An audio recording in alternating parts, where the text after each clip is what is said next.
ఎగువన భారీ వర్షాలు కురుస్తుండటంతో హిమాయత్ సాగర్ జలాశయానికి వరద పోటెత్తింది. దీంతో జలమండలి అధికారులు 9 గేట్లు ఎత్తి మూసీలోకి నీటిని విడుదల చేస్తున్నారు. హిమాయత్ సాగర్ పూర్తి స్థాయి నీటి నిల్వ సామర్థ్యం 2.97 టీఎంసీలు కాగా 2.64 టీఎంసీల నీరు నిల్వ ఉంది.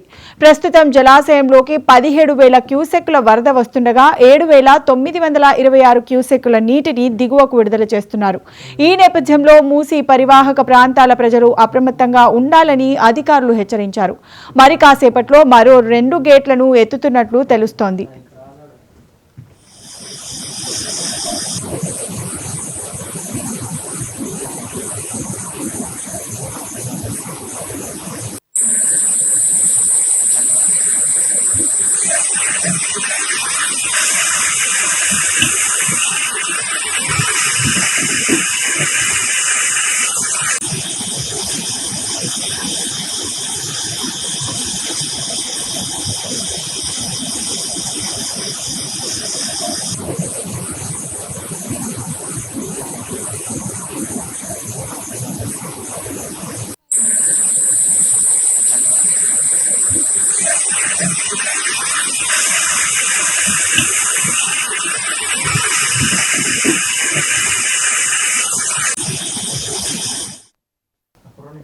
భారీ వర్షాలు కురుస్తుండటంతో హిమాయత్ సాగర్ జలాశయానికి వరద పోటెత్తింది. దీంతో జలమండలి అధికారులు 9 గేట్లు ఎత్తి మూసీలోకి నీటిని విడుదల చేస్తున్నారు. ఇక ఇదే అంశానికి సంబంధించి మా కరెస్పాండెంట్ సుచిత మరింత సమాచారాన్ని లైవ్ ద్వారా అందిస్తారు. సుచిత.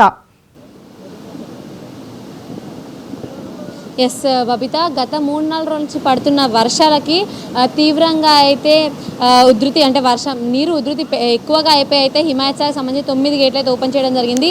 దానిలో భాగంగా ప్రస్తుతం అయితే మనం హిమాయత్ సాగర్ సర్వీస్ రోడ్లో ఉన్నాం. ఎంత తీవ్రంగా వరద ఉధృతి ఉందో మనకి చాలా క్లియర్గా కనిపిస్తూ వస్తుంది. అయితే వరద ఉధృతి పెరిగి మూసీలోకి అయితే నీరు వదిలినట్టుగా అయితే జలమండలి అధికారులు అయితే చెప్పడం జరిగింది.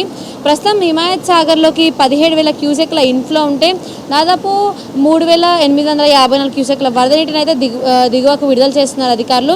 అయితే ఇప్పటికే 9 గేట్లు ఎత్తారు. దాంట్లో 3 గేట్లేమో 3 ఫీట్ల పైకి ఎత్తితే మిగిలిన 6 గేట్లు అయితే 4 ఫీట్ల పైకి అయితే ఎత్తారు. దాదాపుగా హిమాయత్ సాగర్కి సంబంధించి 1763.5 ఫీట్ల కాగా నీటి మట్టం ప్రస్తుతం అయితే 1762.2 ఫీట్ల నీటి మట్టం వరకు అయితే నీళ్ళు అయితే ఉన్నాయి. అయితే ఇప్పటికీ భారీగా వరద వస్తుందంటే అయితే మూసీ పరివాహక ప్రాంతాలలో అలర్ట్ కూడా జారీ చేసేట్టుగా అయితే సూచనలు వచ్చాయి.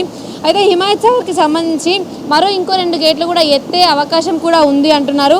అయితే ఏదైతే వరద ఉధృతి ప్రాంతాలతో వరద వచ్చే ప్రాంతాలు ఏవైతే ఉంటాయో ఆ ప్రాంతాల్లో ఉన్న ప్రజలను కూడా ప్రస్తుతం ఖాళీ కూడా చేయిస్తున్నారు అధికారులు. ఇంకొకటి మూసీలో ఉన్న ధోబీఘాట్లు అలాగే పశువుల మేత కోసం వెళ్ళే వాళ్ళని కూడా వెళ్ళొద్దంటూ కూడా సూచనలు జారీ చేయడం జరిగింది. అయితే దీనికి సంబంధించి మరింకా 2 గేట్లు కూడా ఓపెన్ చేసే అవకాశం కూడా ఉంది. అయితే మూసీ పరివాహక ప్రాంతాల్లో అయితే మైకులు పట్టుకొని అధికారులు అలర్ట్ చేస్తున్న అంటే మైకులు పట్టుకొని ఏదైతే ప్రస్తుతం ఉన్న మూసీ పరివాహక ప్రాంతాలు ఉన్నాయి అక్కడికి వెళ్ళి అధికారులు మైకులు పట్టుకొని ఖాళీ చేయండి, వరద వచ్చే అవకాశం ఉంది అంటూ కూడా మైకులు పట్టుకొని అలర్ట్ చేసిన సిచ్యువేషన్స్ కూడా ఉన్నాయి. అయితే మొత్తం ఈ మూసీకి సంబంధించి అయితే దాదాపుగా 3 రోజుల నుంచి పడుతున్న వర్షాలకైతే ఈ రకంగా వరద ఉధృతి పెరిగిందని చెప్పుకోవచ్చు. ప్రస్తుతం హిమాయత్ సాగర్లో 27 క్యూసెక్ల ఇన్ఫ్లో ఉంటే దాదాపు 9 గేట్లు ఎత్తి 9,900 క్యూసెక్ల నీటిని అయితే మూసీలోకి వదిలారు. అయితే హిమాయత్ సాగర్ నుంచి భారీగా వరద చాలా ఉధృతంగా కూడా వస్తుంది. అంటే ఇది హిమాయత్ సాగర్ బ్రిడ్జ్ కింద ఉన్న సర్వీస్ రోడ్ అనమాట. ఈ సర్వీస్ రోడ్లో కూడా తీవ్రంగా వర్షం అంటే నీళ్ళు ఎక్కువగా రావడంతో సర్వీస్ రోడ్ కూడా క్లోజ్ చేయడం జరిగింది.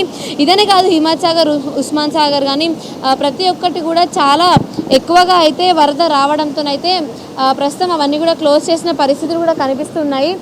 బబిత, ఇంకొకటి రాబోయే 3 రోజుల్లో కూడా అతి భారీ వర్షాలు పడే అవకాశం ఉందంటూ కూడా వాతావరణ శాఖ అధికారులు హెచ్చరించడం జరిగింది. దానిలో భాగంగా 22 సెంటీమీటర్ల నుంచి 30 సెంటీమీటర్ల వరకు వర్షపాతం నమోదయ్యే అవకాశం ఉంది అంటూ కూడా చెప్పారు. అంటే స్కూల్స్కి కానీ అలాగే సైబరాబాద్ ఏరియాస్లో ఏదైతే ట్రాఫిక్ ఎక్కువగా ఉండే ఏరియాస్లో ఉంటుందో అట్లాంటి ఏరియాస్లో అయితే తీవ్రంగా వర్క్ ఫ్రమ్ హోమ్ తీసుకోవాలి అంటూ కూడా సాఫ్ట్వేర్ ఆఫీసులకు కానీ లేకపోతే ఎంప్లాయీస్ కూడా సైబరాబాద్ పోలీసులు హెచ్చరించడం జరిగింది. అలాగే ఈరోజు రేపు అయితే ఇదే రకంగా వర్షాలు కానీ వాటర్ వరద ఇదే రకంగా ఉంటే రేపటి స్కూల్స్కి హాలిడేస్ కూడా ఇచ్చే అవకాశం కూడా ఉన్నట్టుగా చెప్తున్నారు. నిన్న ఈరోజు అయితే స్కూల్స్కి హాఫ్ డేస్ ఇచ్చిన పరిస్థితులు కూడా చూసాం. అయితే రాబోయే 2 రోజుల్లో ఇంకా వర్షాలు కూడా పడే అవకాశం కూడా చాలా ఎక్కువగా అయితే ఉందని కూడా చెప్తున్నారు. ప్రస్తుతం అయితే ఇదనే కాదు చాలా చోట్ల హిమాయత్ సాగర్ అనే కాదు ఉస్మాన్ సాగర్ కానీ అన్నీ కూడా గేట్లు ఎత్తారు. ఇప్పటికీ ఇక్కడ 9 గేట్లు ఎత్తారు. 3 గేట్లేమో 3 ఫీట్ల మేర ఎత్తితే మిగిలిన 6 గేట్లు 4 ఫీట్ల మేర ఎత్తారు. అయితే ప్రస్తుతం ఇంకో 2 గేట్లు ఎత్తే అవకాశం కూడా ఎక్కువగా ఉంది. ఏదైతే వరద ఉధృతి ఎక్కువగా వచ్చే ప్రాంతాలు ఉంటాయో మూసి పరివాహక ప్రాంతాలు ఉంటాయో ఆ ప్రాంతాల్లో ఉన్న వాళ్ళని అక్కడున్న సంబంధిత అధికారులు అక్కడి నుంచి ఖాళీ చేస్తున్నారు. మైకులు పట్టుకొని ఖాళీ చేయండి అంటే వాళ్ళని సేఫ్ ప్లేస్ కూడా తరలిచ్చే పనిలో కూడా ఉన్నారు. అలాగే హైడ్రా కానీ జిహెచ్ఎంసీ అధికారులు కానీ అందరూ ఏదైతే వరద బాధిత ప్రాంతాలు ఉంటాయో ఆ ప్రాంతాల నుంచి ఉన్న వాళ్ళని కూడా సేఫ్ ప్లేస్కి అయితే చేరుస్తూ వస్తున్నారు. Babita right, thank you Suchitha.